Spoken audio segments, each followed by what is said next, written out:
I don't know. Where's our guest of honor at? Guys, okay, louder. Bill Moseley.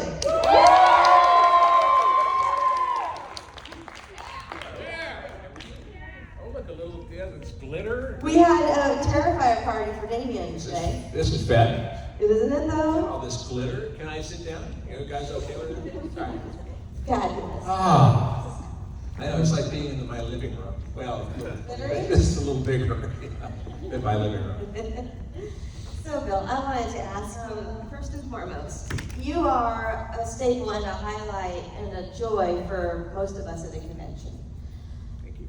How long have you been doing conventions? And do you remember your first one? I think I do, actually. I think it was a Fangoria convention in Los Angeles, maybe back in like 1990 or so. And I just thought it was absurd. I had been invited to, but I didn't really want to go to a convention. I thought, this is really stupid. And that was my kind of, attitude. And I didn't really think I was going to bring much to a convention. I remember, because I remember Vernon Wells was there, and he was signing his autographs and, as his crazy character from Mad Max. And I just, I liked it. But I thought to myself, I think I can do more than just sign a bunch of 8x10s. And so I enlisted my buddy Buckethead. And and Buckethead and I, we formed a little band called Cornbugs. And the whole idea behind Cornbugs was to create cassette tapes that I could also sell at conventions, so that it wasn't just 8x10s, but there was something extra. And so that, thanks to conventions, that really was the birth of Cornbugs. Yeah. And so in those cassettes, I don't even know, I probably have one or two, stuck in the oil in my garage, but that kind of led to Cornbug CDs, and those of you lucky enough to remember CDs, remember those? But anyway, so we ended up, putting out a bunch of CDs, which then led to a new band called Spider Mountain, which then led to working with Phil Anselmo of Pantera. We put out a CD called Bill and Phil, Songs of Darkness and Despair. A very cheerful, cheerful opus.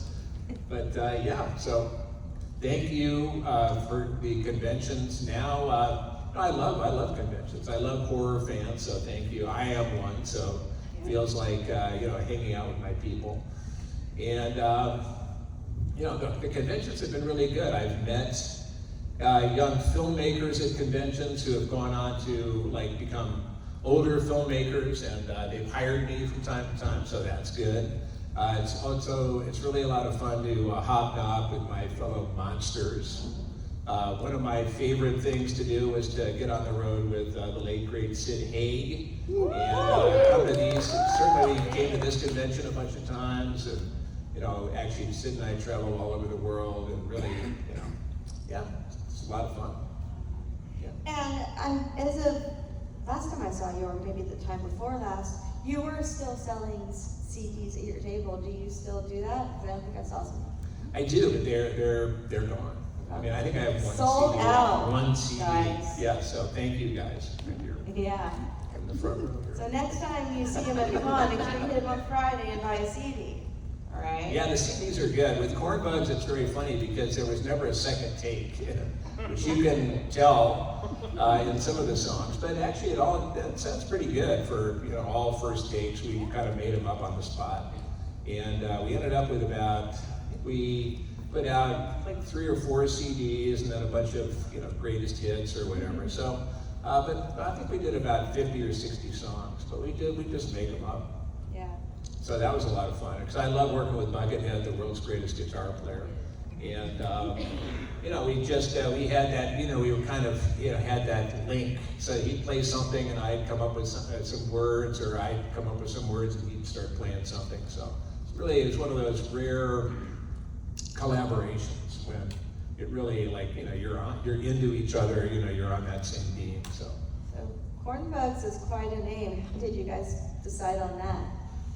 We were at his mom's place in, outside of LA, and I want to say Oxnard, but it wasn't Oxnard, wherever it was. And anyway, his mom's place, his dad, not to give too much of the mystery of Buckethead, but his dad was like the local high school football coach. And I think his mom was, kind of a hippie librarian or something. And their house, they had like a vegetable garden in the backyard, and they had a bunch of rotten tomatoes. I mean, this was probably like after they should have been harvested, I guess, maybe, because tomatoes were a little funky on the vine, and there was some corn, like it was like 7 feet tall, a lot of big corn. So we were doing a video, and I was kind of goofing around, and I went into the corn, and I said, and I grabbed an ear of corn, I said, call it all cars, and I was like, and I looked down, and I looked at this ear of corn that was still on the stalk, and it had a bunch of ugly bugs on it. Going, oh my God, corn bugs! And so that's how the title, the name of the band. Buckethead went, ooh. So it was Corn Bugs. Why did you start your musical journey? Well, when I was a kid, I come from a musical family. My older and younger brothers, really good piano players. My mom was a boogie-woogie piano player. She really was into Fats Waller and Errol Garner. I mean, she was really, she liked Scott Joplin. So she was a piano player. So when I was a kid, I was, my parents, my mom, I guess, made me take piano lessons with Mrs. Catherall. That's who it was. And so I would go over to Mrs. Catherall's like once a week and try to play scales. And I didn't really like the piano. I mean, it's a wonderful instrument, I'm sure, but I just wasn't a piano guy. My brothers took to it, I was not. But when my mom would make us go to,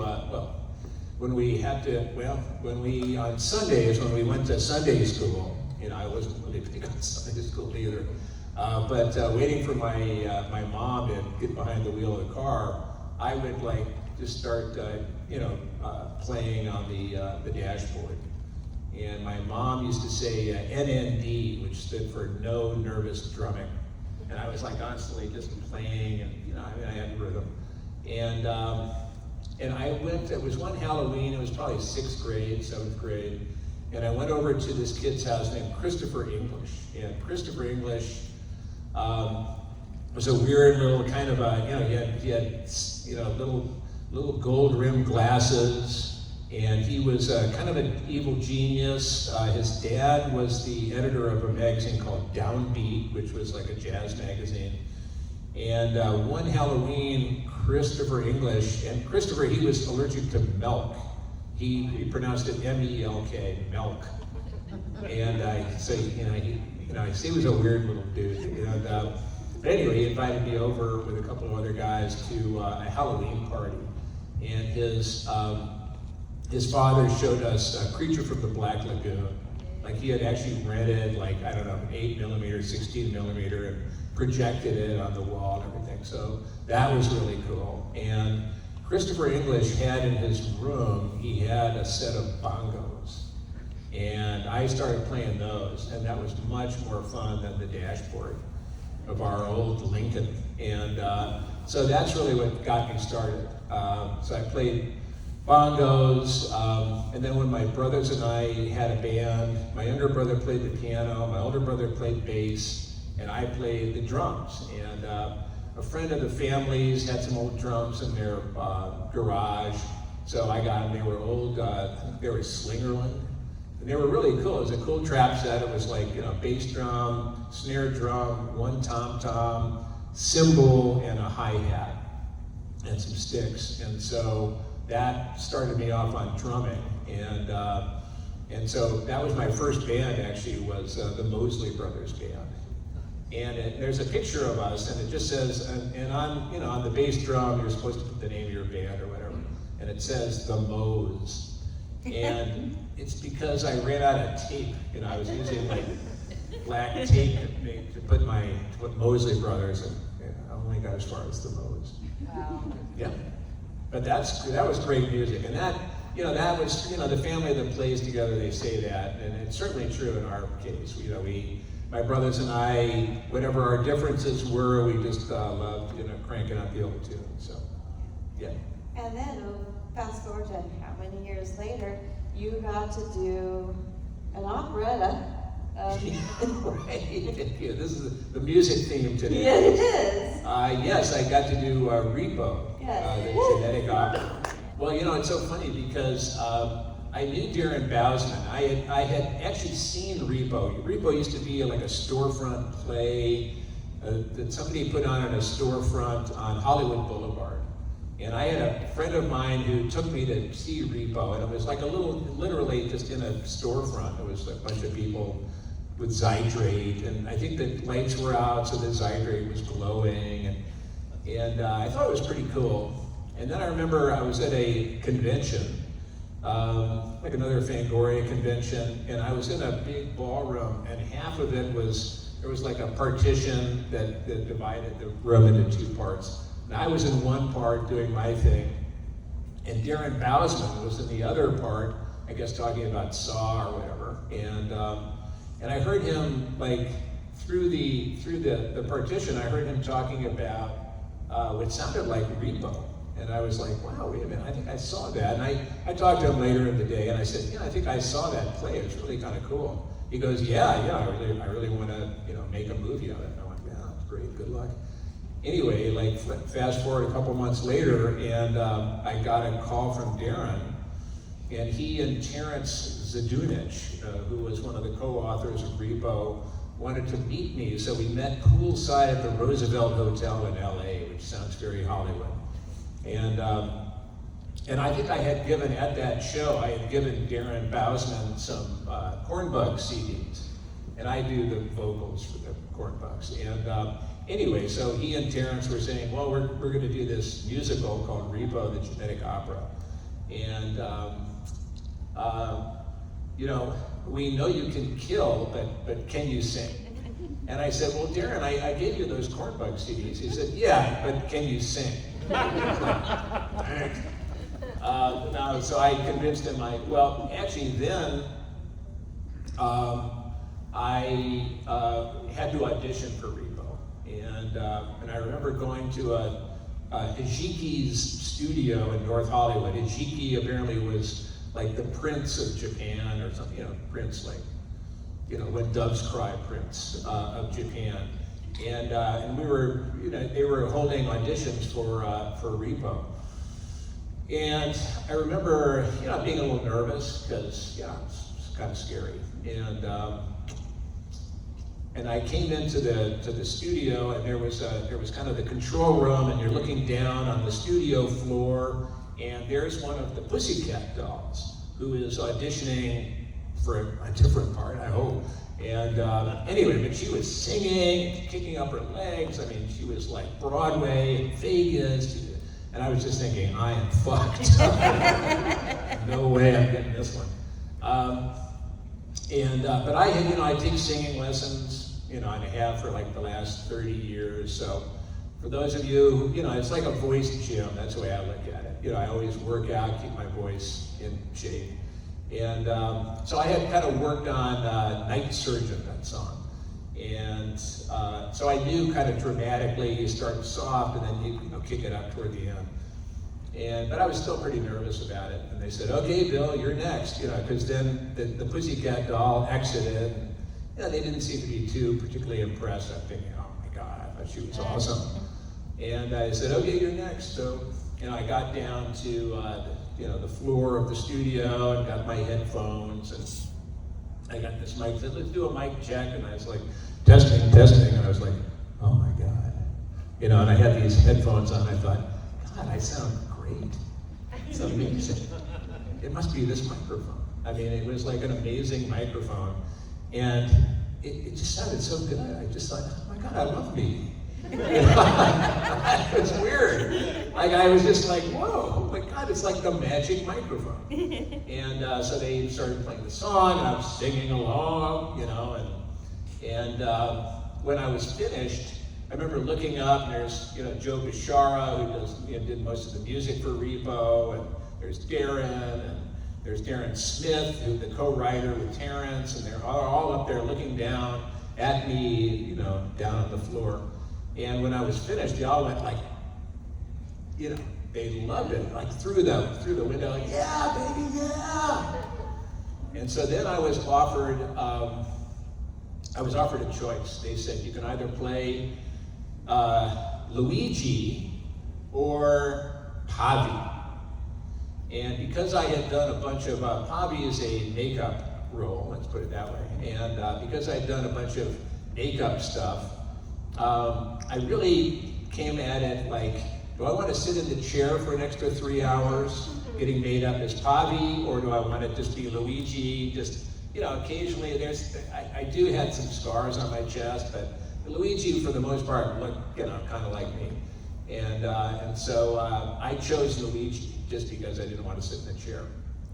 And I'm thinking, that was such a great choice, because I don't know if y'all have seen Repo the Genetic Opera, but Ogre from Skinny Puppy plays Pavi. He is so good that I can't even imagine playing Pavi. Having seen him, and we just had such a great time together. We became great pals, still are. But that was so much fun. So what we ended up doing with Repo was we recorded the whole thing in that same studio, in Hijiki's studio in North Hollywood in LA.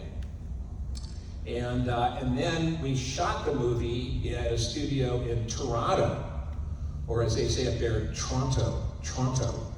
And I just didn't know how that was going to work out, because I was thinking, well, if I have certain emotion and with certain songs, is that going to set me so like I have to then play the character that way? I mean, how is that all going to work if I record it beforehand? But I just trusted Darren Bousman, who's a great director, and he knew the emotional tenor of every song and all that kind of stuff. So we recorded we did all the recording in North Hollywood, and then went up to Toronto and shot the actual movie. And it worked out great. The only thing I found out was that you don't lip sync, you sing along. So, in other words, you can't just go, because that's stupid. It's different because it's like, you can tell because the breathing is not right. Yes, absolutely. So we had a ball shooting it. I love Paris Hilton, by the way. And a lot of people, when Repo came out, a lot of people were saying, oh, Paris Hilton's in it. And I thought she did a great job. She was awesome. She really, and she had her time in the chair when her face falls off. I guess that's a spoiler alert. It's old enough now. If you haven't seen it by now, that's not our fault. Right out there and check it out. But she was awesome. I loved Paris in it. And, I really loved, and he's been here, I think, once or twice, R.I.P., Paul Sorvino. Yes, and he plays, Monty Largo, my dad, Pavi's and my Aunt Paris's dad. And he was fantastic. He's an opera singer, and really was just so much fun. It was such an eclectic cast, but it was so much fun, and we all loved Darren. We loved working with Terrence and Darren, and yeah. Do you have any specific memories you want to share about working with Paul? With Paul, yes, I think it was the or last. Just hanging out. The last day we were shooting. I think Blind Mag had already been, skewered by a fence. I think we were just about. Spoiler alert. Yeah, we were just about done. And there was one more song to go, and we had worked really hard, long hours. Paul, was in his 70s, I think, and was really tired, really kind of, not quite burned out, but like you could just see there was very little left in the toothpaste tube. And yet we needed him to there was one final song that he had to do, or there was just one final scene that he had to deliver. And he just looked like, I think people were helping him, he just looked like he was done. And we really needed him to just do one more thing. And he was an old trooper, and somehow we just said, one more at Darren. I was saying, just one more, and Paul, I don't know where he found that energy, maybe in his big toe, but somehow he just he's a star, and he came up with this final burst of energy. And it was so exciting because, of course, he did a great job, but it was also exciting just knowing the situation and realizing that he found it and, gave it that last tiny bit of whatever he had left, and it was really awesome. It reminded me that, it just reminded me that, this acting is, it's not just physical energy, but it's like emotional energy. Just somehow love, something came out of him that was really inspiring. So I've kept that with me. That's great. Thank you. Big fan of Paul. So anyone who's worked with him I get to talk to, I always want stories. Yeah. All right. Any audience questions? Yes, sir. Is there any chance we're going to see you in the Texas Chainsaw video game? Don't know. And I'm not being coy. I really don't know. They seem to be, moving along. I don't know. The one thing I heard was that Ed Neal is going to be a part of it, and that was very exciting to hear. Because I think all I kept hearing was, Kane Hodder and Scout and Sean Whalen. I'm just thinking, these, where is because there's Ed, when is his phone going to ring? So I was very happy to hear that he's going to be a part of it. Yes. What was your favorite out of the 3 Firefly movies? Like the making of and then the final product? What was my favorite of those 3 movies? Yeah, the favorite one to make, and then favorite final product. I like them all, and again, not to be coy, but I like them all for different reasons. It's kind of like saying, which is your favorite child? God knows we have one. But don't tell the other one. Don't tell the others. House of a Thousand Corpses I love because I got hired by Rob, and it was just out of the blue, and I never auditioned for it. And because Rob was a big Chop Top fan from Chainsaw 2. So, and I loved working with Karen Black. I loved working with Dennis Fimple. I just loved it. And certainly, I didn't really work with Sid that much because Sid is kind of at the beginning, at the end. He's not really, he doesn't have as big a part in House of a Thousand Corpses. And then Devil's Rejects, of course, it was Sid and me and Sherry. That's when we really got rolling. And I think of House of a Thousand Corpses in terms of the character is kind of like, you're going to the dealership, you're going to buy a car, you're kind of looking at a car and maybe see one you like, you're kicking the tires, and then Devil's Rejects is like, now you bought the car and now you're taking it out for a spin. That's the way I looked at Otis. Because in House of a Thousand Corpses, I certainly enjoyed being in it, but I wasn't really totally Otis yet. Until about 6 weeks after we had finished House of a Thousand Corpses, Rob wanted to shoot a little bit more stuff, so we shot the scene, I call it the Run Rabbit Run scene, which we shot separately, and I'm going, hunting humans ain't nothing but nothing. And that was when I thought, oh, that's Otis. So it wasn't until really I had done that scene after we already finished House of a Thousand Corpses that I really got into, I felt the DNA of Otis. And then when we did Devil's Rejects, I was really raring to go. And that was really one of my favorite cinema experiences. Because it just felt good. I loved working with Sid, loved working with Sherry, I loved working with Rob. And so that was a big part of it.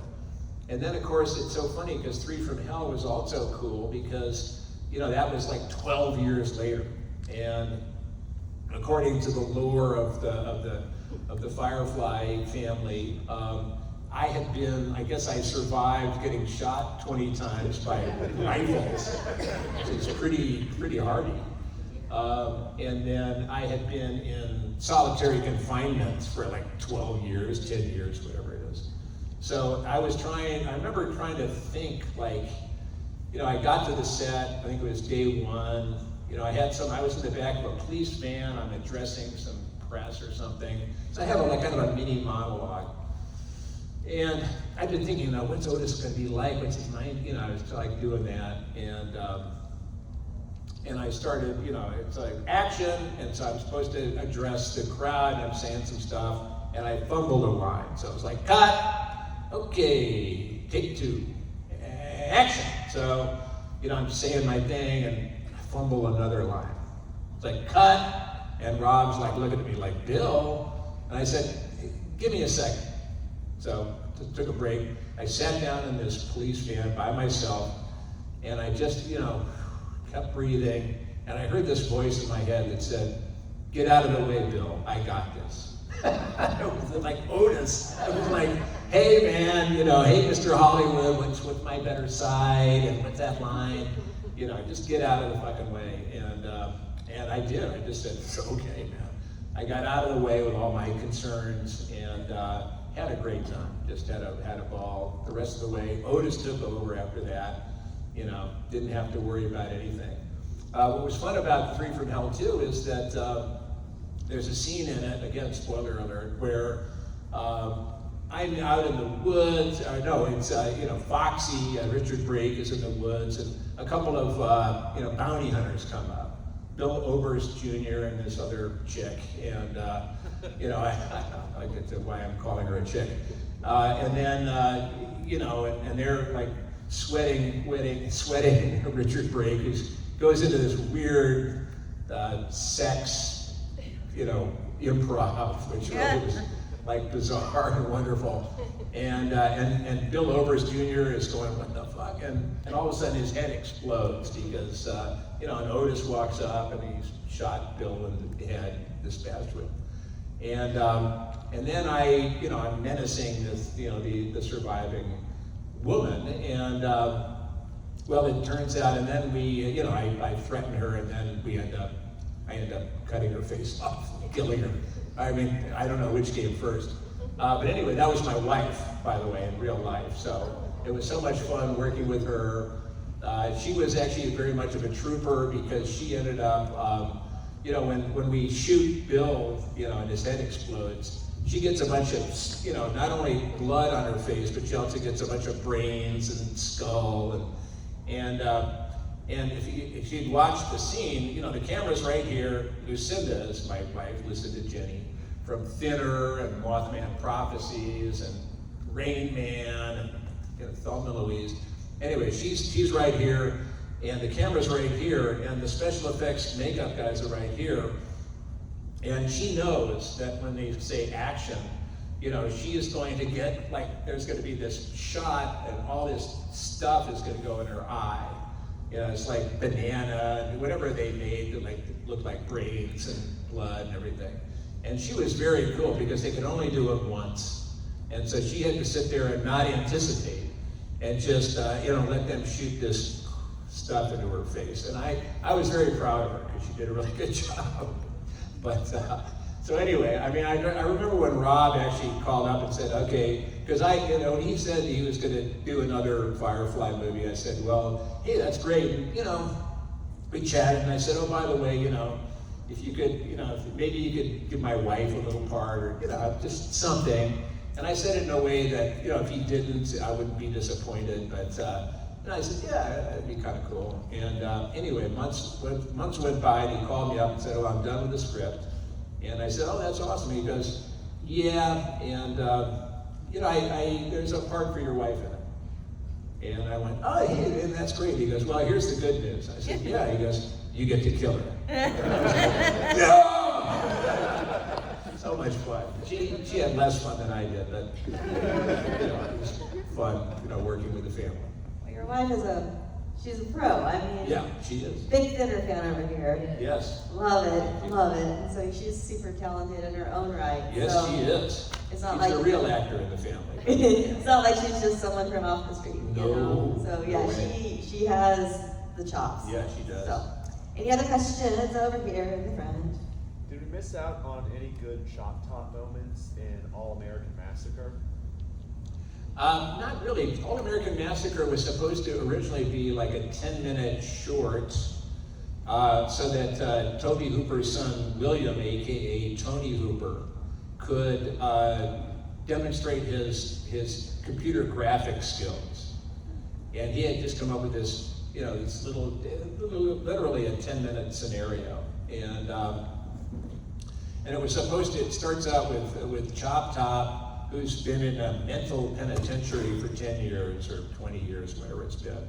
And it's kind of like there's a Geraldo Rivera like camera crew who comes to the prison, who they get Chop Top out of his, Chop Top is now called Bloody Bobby, by the way, and they get him out of his cell and interview him, like what was it like, and so then as they're interviewing him, there's a flashback to before Chainsaw. So this is when Chop Top and the Hitchhiker were twin brothers before Chop Top has gone off to Vietnam, which is where he got, the plate in his head, he got the wounded and everything.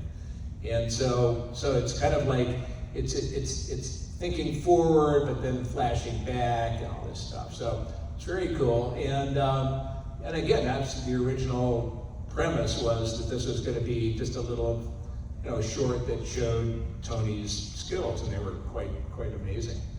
And then it just got bigger, lots of different, story additions. I do remember that Leatherface was played by Buckethead, because Buckethead's a big Chop Top fan, like Rob Zombie, and they gave Buckethead a fat suit. So this Buckethead is like very tall and skinny, and so he's wearing this fat suit, and he's got Leatherface's mask on and everything. So it was quite a fun show. Not really sure. I mean, that was 23 years ago, so I'm not sure if it's gonna, ever come out, see the light of day. I don't really know. But I do know that the person who did the makeup for Chop Top, it's a guy named Todd Bates, and Todd was a big Chop Top fan, and he also plays the Hitchhiker in All American Massacre. And he could do the Chop Top makeup, so when I was working, he did my makeup. And right after we had done that was when I got a call from the publicity director of Universal Studios City Walk in Burbank and in LA, the Universal Studios there, and they do like a big Halloween show. And they also had included this little award show called the Igor Awards, and they were looking for an MC.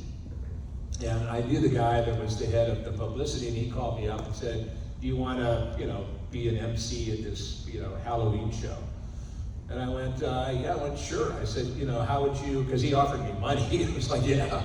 And this was like October of '99, and I said, "Well, would you like me to come as Chop Top, my character?" And he said, "Well, let me find out, because I don't think Chop Top's a universal character. So let me find out." So he talked to his people, and they determined that since I had been in Army of Darkness, I was part of the Universal family. And so, yes, I could come as Chop Top. So the guy actually, ponied up a little extra cash, and I was able to bring along Todd Bates and his assistant, who did my Chop Top makeup. So I'm made up as Chop Top. I'm wearing my own little ratty tuxedo, and I'm emceeing this horror award show outdoors, folding chairs, kind of cheesy. And one of the award recipients was Rob Zombie. And my older daughter at the time was about 12 or 13, And she and her little buddy were like Hellbilly Deluxe fans, and so they wanted to come and see Rob Zombie. And I didn't really know Rob, very well at that point, in terms of his music and everything.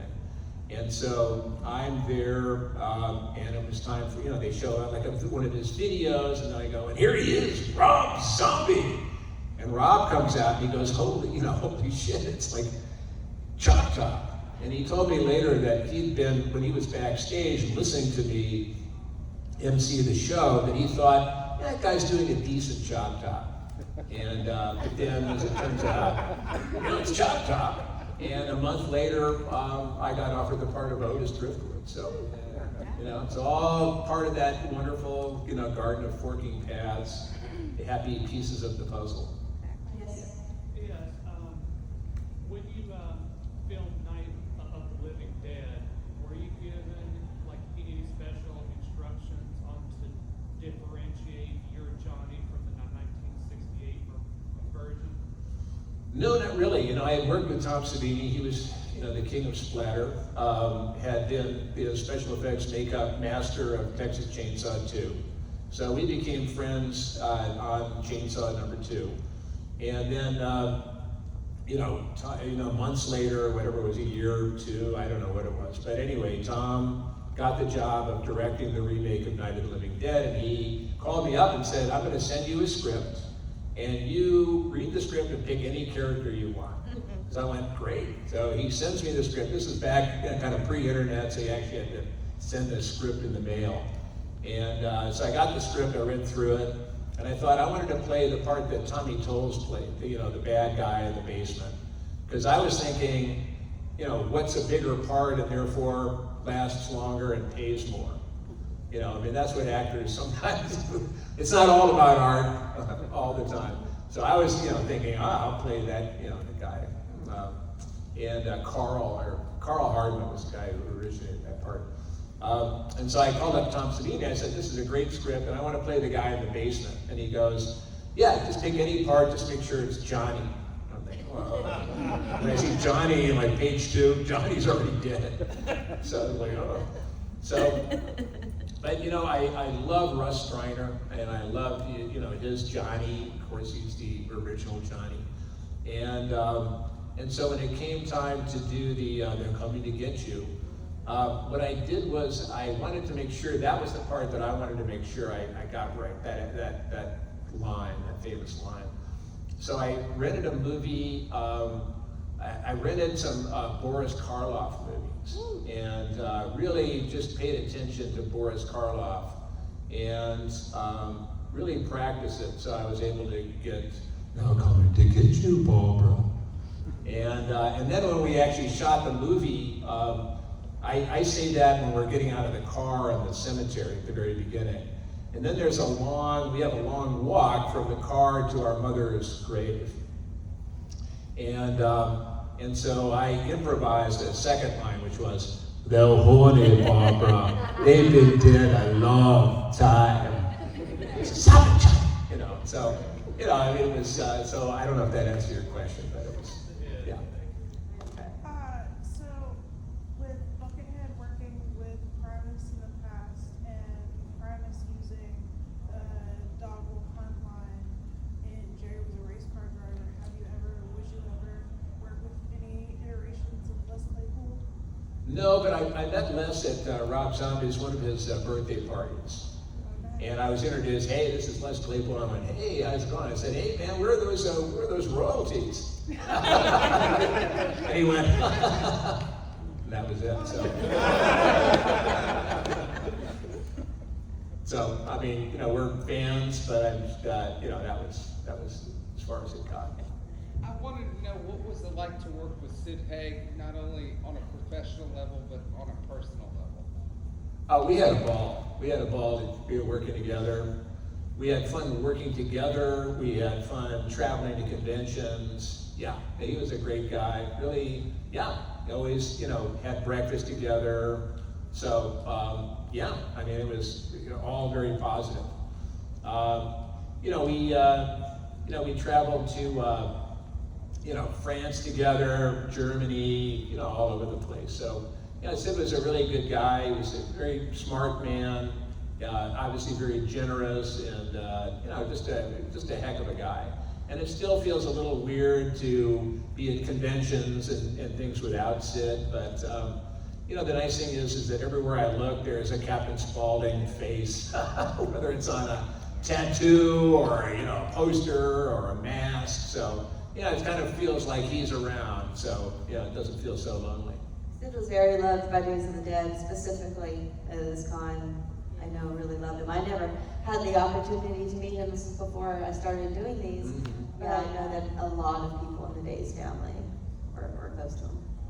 It was so funny because where I'm sitting now, Sid used to sit to my right, I guess, and what would happen is that inevitably somebody would come up and say, is there going to be a sequel to Devil's Rejects?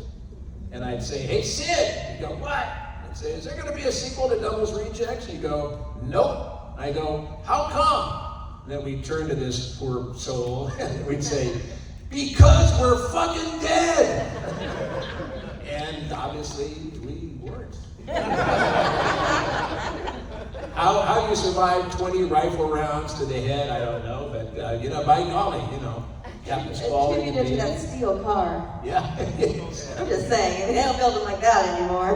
Well, I think that's the only way you could have really done a sequel to Devil's Rejects is because you can't. My idea was, which is why I'm an actor and not a director. But my idea was that we were killed. The three of us go down to hell. We're so rowdy that the devil, rejects us, and we go back, to Earth. And the only problem with that is, of course, then we're supernatural, and so you can kind of anything goes.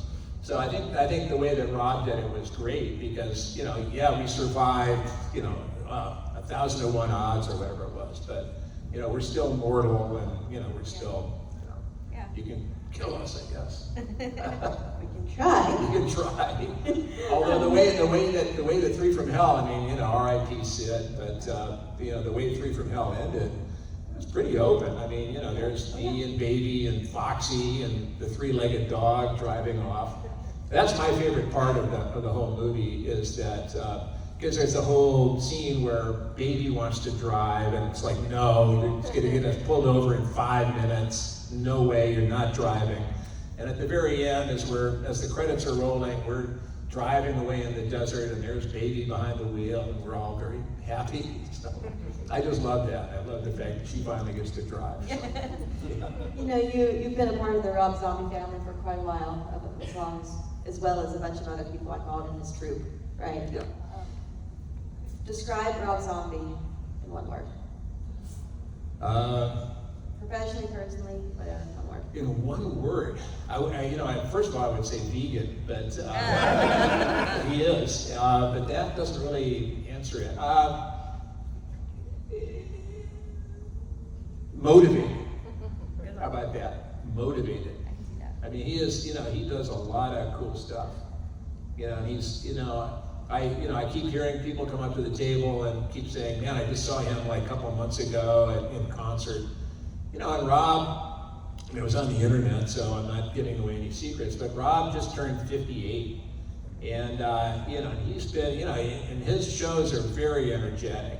He is kicking his legs up and jumping and screaming and singing and doing all this crazy stuff. And, so maybe vegan, something that those of us who aren't vegan, maybe we should revisit that concept or something, because he's a ball of energy.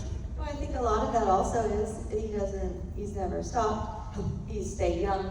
He's still doing what he loves. Yeah. And you don't use it, you lose it, and he has not stopped. He's always active. He's always, what I've seen, I don't know. He's always doing something. Yeah. So, including performing. So he's never stopped the physicality of performing. Yeah. And he's got a very active imagination. I remember Sherry, his wife, saying that Rob grinds his teeth at night in his sleep because he's hungry, maybe I don't know, but because he's doing his head is just is constantly coming up with ideas. I love Rob. There are 2 points in Three from Hell that were really near and dear to me. And one of them was we're watching TV after we've pillaged the warden's house. We're watching TV and I think it's a Three Stooges episode where it's called Disorder in the Court. And that's one of my favorite Three Stooges episodes, and that happens to be playing, and that was Rob's favorite episode too. And then there's also one of my favorite movies of all times is The Brain That Wouldn't Die, and that's also sampled in Three from Hell. So those two things. So we're kind of on that same aesthetic wavelength to some extent, and so it ends up being really cool. It's fun to work with people like that. That's why I mentioned Buckethead, and when you're in some kind of a creative endeavor and you're partnering with somebody who's on that same wavelength, it really ends up being very exciting and just push forward. So you've done a lot of work in a lot of different mediums of film. Can you tell me a moment on a set that has taught you something very important that you always remember? Yeah, I was doing a kind of a student film. I guess he had just graduated, so it was kind of a student-esque film called Daisy. It's black and white. It was like a young filmmaker, and I can't remember the plot of the thing, to tell you the truth. But anyway, we were on a set in a studio at UCLA. This was 25 years ago at least, and there was the set was and this was a studio with it was like a 3-story ceiling, and above that ran right just below the ceiling was a catwalk, and I was on a set. It was like it looked like a bedroom or something. I was lying on the bed, had my hand up next to my face, and the cinematographer was up on the catwalk looking down, shooting down at our little set, and we were just taking a break, and I was lying on this bed, and my hand was up like this. I don't know what it was doing, but just chilling, and all of a sudden I heard this, "Look out!" And before I could even really react, there was a big noise on the side of the bed, and there was just this tiny just scraping on the side of my hand, and I looked over, and it was about like an 8-pound big camera lens that the cinematographer had just dropped, and if it had probably been another 3 inches, I'd say, I probably wouldn't be here talking to you guys. And so what I learned on that day was that movie sets are dangerous. So be careful. That was probably my, so be careful. They say it's profound to die on stage, but you're an idiot if you die on the movie set. Although there are these exceptions, and obviously lately with Alec Baldwin, I mean there's a lot of moving parts, and sometimes it gets dangerous. And sometimes, people, get kind of, when they're in front of the camera, they might get a little, kind of crazy and get that adrenaline going, and sometimes, lose their sense of, what's safe. And so it's always good if you're going to, be in a movie or whatever, just make sure, everything is cool. Because maybe somebody's not is not as concerned about your health and safety as you should be. So. That sounds like a public service announcement. Be careful, kids. It taught you something important. Yeah, it sure did. I'm still here, so Stay that's alive? good. Yeah, stay alive. Okay. So to piggyback off that, you've had such a cool and crazy career full of work. It's not necessarily dangerous, but what was like the weirdest set experience? Like that one that made you think, what the hell did I get into, There have been so many. I will tell you that one of the most difficult was doing the Kahiki Palms Motel scene with Priscilla Barnes.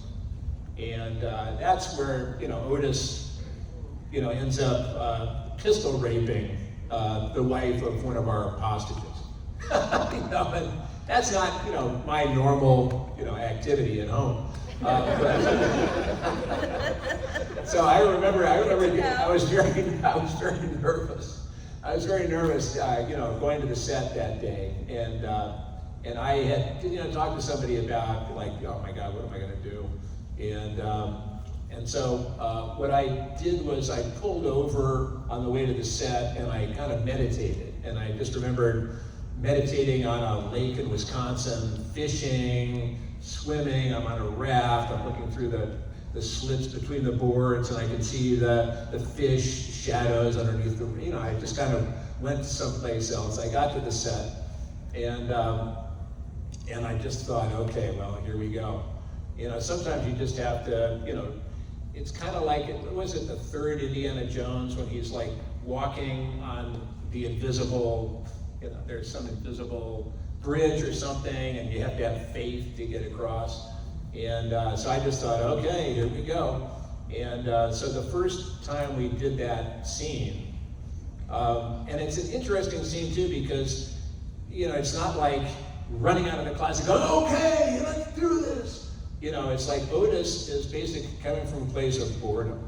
We've been waiting for Captain Spaulding. There's whoever it was, Buck Owens on TV behind us. I'm like, oh, geez, it's hot. It's a heat bombs. There's no air conditioning in there. And it's finally like, okay, Mom, take it off. What? And so it has to start that way. And, I went ahead and we went through that scene, and it was really, boy, it was crazy.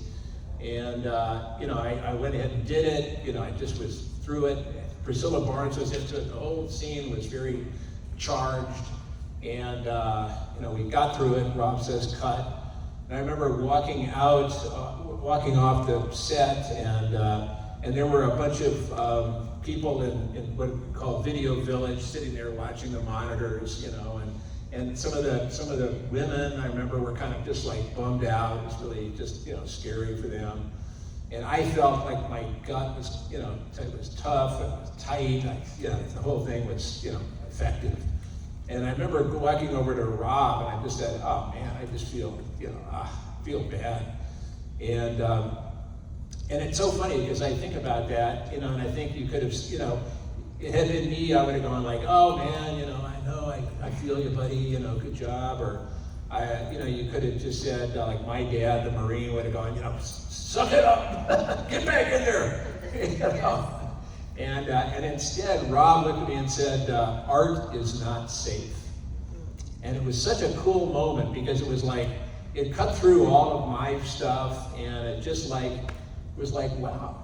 I think maybe up to that point I had thought art is safe.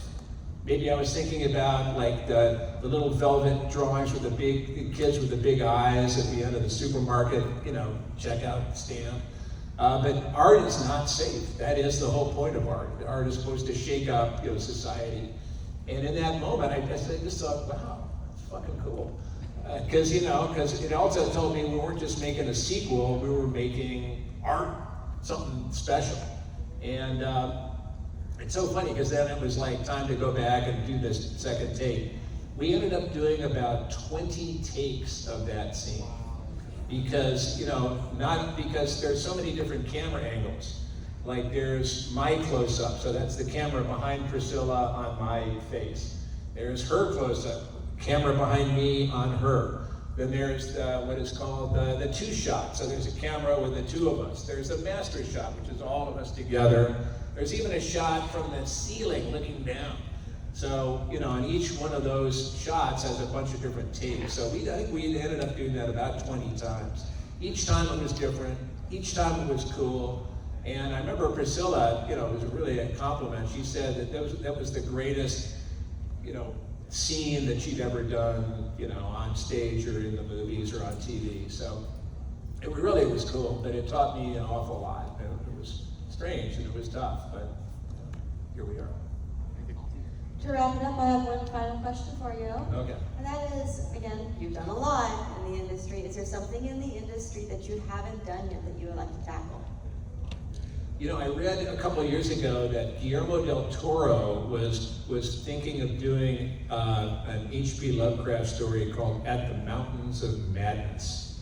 It's one of my favorite H.P. Lovecraft stories.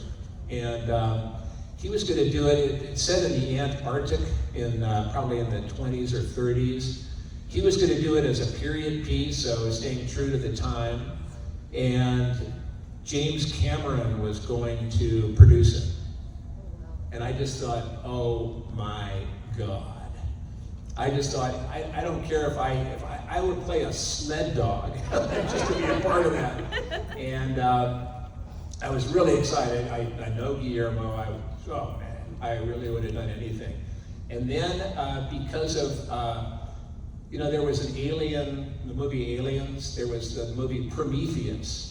And somehow Guillermo thought that was a little too close to what he had in mind for At the Mountains of Madness, so he never did it. But that would have been a dream project.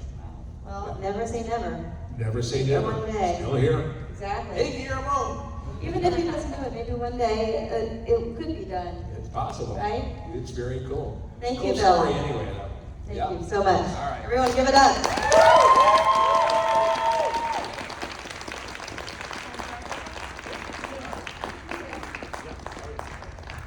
Now we're doing our selfie here. Well, Kelton will take it, because she takes better photos than I take selfies. Okay. So. Oh, yes, here he is. All right. Thank you. Yeah. You want to come over here? Do some of these people. Guys, stand up, get in the selfie. Go on a real high so you kiss that. If you're in the middle, you'll have to move outside a little bit. All right, y'all ready? I'm gonna do 3 in a row. Okay. If y'all can come in a little bit. There we go. Nice. All right. Gonna do 3 in a row. 1, 2, 3. 1, 2, 3. 1, 2, 3. All right. Thanks, y'all.